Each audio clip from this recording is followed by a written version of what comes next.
အားလုံးပဲမင်္ဂလာပါမိနစ်ပိုင်းသာစီးပွားပညာအစီအစဉ်နဲ့ပြန်ပြီးတော့ကြိုးစားပါရဗျဒီတစ်ခေါက်မှာတော့ကျွန်တော်ကလူတွေ develop ဖြစ်တာအောင်မြင်တာကွာခြားရတဲ့အကြောင်းရင်းလေးနှစ်ခုအကြောင်းကိုကျွန်တော်ပြောပြချင်ပါတယ်ဆက်ပြီးနားထောင်ပြီးအောင်ဗျโอเคအဲ့တော့လူတွေတယောက်နဲ့တယောက်ဘာကြောင့်အောင်မြင်မှုတွေကွာခြားသွားတယ်လဲဘာကြောင့် develop ဖြစ်မှုတွေကွာခြားသွားတယ်လဲဆိုတာကိုကျွန်တော်ကဒါလီခွန်းနျူရဲ့ပြောခဲ့တဲ့ဆိုရိုးလေးတစ်ခုကိုကျွန်တော်ကိုးကားပြီးတော့ပြန်လည်မျှဝေပေးခြင်းပါတယ်အဲ့တော့ဒါကဘာလဲဆိုတော့လူတွေရဲ့ development ဖြစ်မှုအောင်မြင်မှုကွာခြားသွားခြင်းဒီ and နှလုံးကြောင့်လို့ဆိုပါတယ်တနည်းအားဖြင့် 2and ပေါ့အဲ့တော့ 2and ဆိုတာနံပါတ်1 and ကဘာလဲဆိုတော့ nature လို့ခေါ်ပါတယ်နံပါတ်2က nurture လို့ခေါ်ပါတယ်အဲ့တော့ nature နဲ့ nurture ပေါ့နော်အဲ့တော့ဒါလေးကိုကျွန်တော်အသေးစိတ်ထပ်ပြီးတော့ရှင်းပြခြင်းပါတယ်အဲ့တော့ nature ဆိုတာဘာလဲဆိုတော့သဘောတဘာဝပေါ့နော်ဥပမာကျွန်တော်တို့ရဲ့မျိုးရိုးဗီဇကဘယ်လိုလာတယ်လဲအဲ့တော့လီကွမ်ယူကဘယ်လိုပြောသလဲဆိုတော့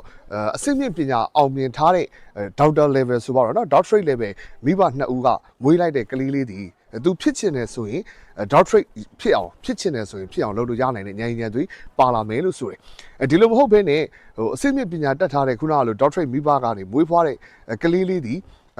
တခြားသူ့ရဲ့မိဘကအလေလက်တန်းစားတယောက်နဲ့เนาะကျွန်တော်ဒါ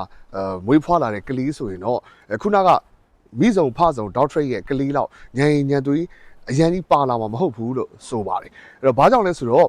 ကျွန်တော်တို့ဒါ nature လို့ခေါ်တာပေါ့နော်သဘောတဘာဝပေါ့တကယ်ဆိုကျွန်တော်တို့ကတစ်ပင်လေးတစ်ပင်စိုက်ပျိုးလိုက်မယ်ဆိုရင်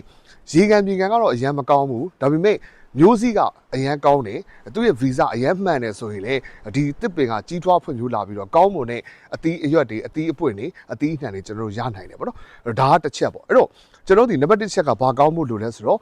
့လူတယောက်အောင်မြင်ဖို့ဒီသူ့ရဲ့ visa သူ့ရဲ့မွေးကလေးကပါလာမယ့်ဉာဏ်ဉာဏ်တွေးသူ့ရဲ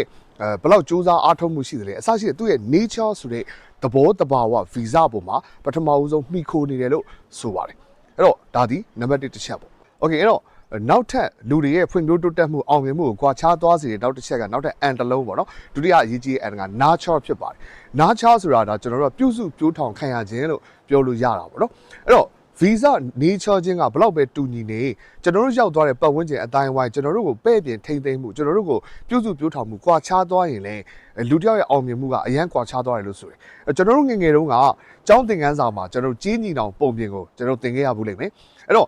တမီတဲကနေပေါက်တဲ့ကျွန်တော်တို့ဒါကြီးငက်ကလေးနှစ်ကောင်ရှိတယ်ပေါ့နော်အဲ့တော့ကြီးသားလေးနှစ်ကောင်ပေါ့အဲ့တော့ဒီကြီးသားလေးနှစ်ကောင်ကလေမုန်တိုင်းဖြစ်တဲ့အချိန်မှာတယောက်တကွဲပြားစီလွင့်ထွက်သွားတယ်အဲ့တော့တကောင်ကကျွန်တော်အားလုံးသိပြီးတဲ့အတိုင်းပဲရတိကြီးတွေအကြောင်းသင်ခန်းကိုရောက်သွားတယ်နောက်တကောင်ကကျတော့ခိုးသားဓမြတွေရဲ့နေထိုင်တဲ့ဒါ base ကိုရောက်သွားတယ်ပေါ့နော်အဲ့တော့ပတ်ဝန်းကျင်ရဲ့လွှမ်းမိုးမှုကွာခြားသွားတယ်အဲ့တော့ဘရင်ကြီးကတိုင်းကန်းလှည့်လာရင်းနဲ့ဘုန်းကြီးကျောင်းစီကိုရောက်တဲ့အချိန်မှာကြီးသားငှက်ကလေးကအရှင်မြင်းကြီးထိုင်ပါအောင်ရေချမ်းတောက်ပါအောင်တတိစားပါအောင်ကောင်းတဲ့ဖွယ်ရတဲ့စကားတွေကိုပြောတယ်attitude ကောင်းတယ်ဗောနော်ဒါပေမဲ့ခိုးသားဓမြတွေစီလဲရောက်ရောဟိုကကြီးသားလေးကတော့ဘာလို့ဟာဘရင်လာပြီဟေ့တက်ကြဖြတ်ကြတော့သူ့မှာပါတယ်လူဟေ့ဘရင်နေရာကိုယူဟေ့ဆိုပြီးတော့ရုံရင်းကြမ်းတမ်းဆိုတာတက်ဖြတ်ဖို့စပြီးတော့တိုက်တွန်းတယ်ဗောအဲ့တော့ဒီမှာကျွန်တော်ဘာသာတွေ့ရလဲဆိုတော့ nature ဘလောက်ပဲကောင်းဘလောက်ပဲတူသူ့ကို nurture လုပ်တဲ့ပြုစုပြောထောင်မှုကွာခြားသွားတဲ့အချိန်မှာလူတွေရဲ့ခံယူချက်တွေအောင်မြင်မှုတွေ development တွေအရန်ကွာခြားသွားတယ်ဆိုတော့သွားပြီးတွေ့ရပါတယ်အဲ့တော့ဆိုတော့က nature နဲ့ nurture နှစ်ခုမှာတောင်မှဘယ်ကောင်ကပို့ပြီးတော့အရေးကြီးသလဲဆိုရင် nurture ကပြုစုပြောထောင်နိုင်ပုံချင်းကပို့ပြီးတော့အရေးကြီးတယ်လို့တော့ပြောလို့ရမှာဖြစ်တယ်အဲ့တော့ခုနကတစ်ပင်ဆိုင်တဲ့ဥပမာလိုပဲမျိုးစိကတော့ပုံမှန်ပဲ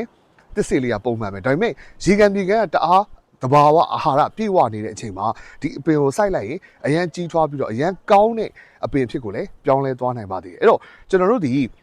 တို့ရဲ့တပည့်တွေကျွန်တော်တို့ရဲ့ဝန်ထမ်းတွေကျွန်တော်တို့ရဲ့သားသမီးတွေကို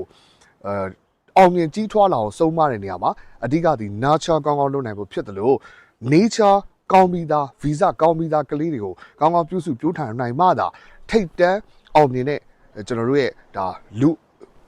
ရင်းမြစ်တစ်ခုကိုဖန်တီးနိုင်မှာဖြစ်တယ်ဆိုတဲ့အကြောင်းလေးကိုကျွန်တော်ပြောပြချင်တာဖြစ်ပါတယ်ဒီလိုပဲကိုကိုတိုင်းလည်းအောင်မြင်ခြင်းတယ်ဆိုရင်ရေကန်မြေကန်ကောင်းကိုလိုက်ရှာတတ်ဖို့လိုတယ်ကိုယ့်ရဲ့ nature ကိုလည်းပြုပြင်နိုင်ဖို့လိုတယ်ဆိုတဲ့အကြောင်းလေးကိုမျှဝေပေးလိုက်ပါတယ်ကျေးဇူးအများကြီးတင်ပါတယ်ကျွန်တော်ကောင်းရင်းဆိုပါ